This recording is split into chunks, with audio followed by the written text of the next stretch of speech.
Welcome to Streets of the U.S. Today I'll be switching it up a little bit and I'll be discussing some Native American gangs that operate in the United States. The Redskin Kings, also known as RSK, is a gang that has been involved in multiple crimes including murders. In May of 2018, 3 members of this gang pled guilty to RICO conspiracies. Devin Leonard, the leader of the RSK, got 50 years in prison. The other 3 defendants got between 10 to 30 years in prison. The RSK gang operated on the eastern side of the Navajo Nation in Arizona. The gang was responsible for at least 3 murders, drug trafficking, kidnappings, aggravated assaults, and attempted murders. The gang's leader, Devin, and another member shot and killed 2 men of the Navajo reservation in Arizona. The men were burned, dismembered, and buried.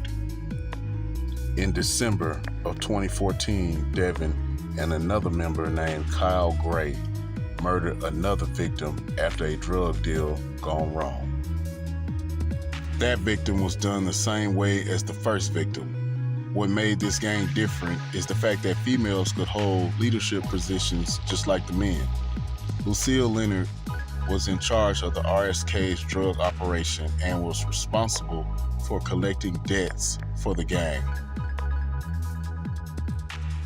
The RSK gang controlled the large reservation near the New Mexico and Arizona border for 15 years. They were able to do this because the closest law enforcement officers were 45 minutes away.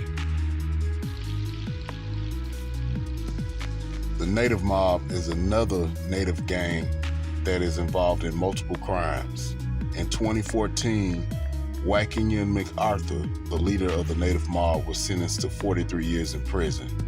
His 2 co-defendants were sentenced to 24 years and 35 years in prison. The Native Mob has been operating in Minneapolis since the 1990s. Now, according to law enforcement, the Native Mob is said to be one of the most violent gangs in the U.S. The gang operates in Wisconsin and Minnesota. The gang sold drugs to finance their criminal operations. In 2021, members of the Native Mob were sentenced to multiple years in prison for meth distribution.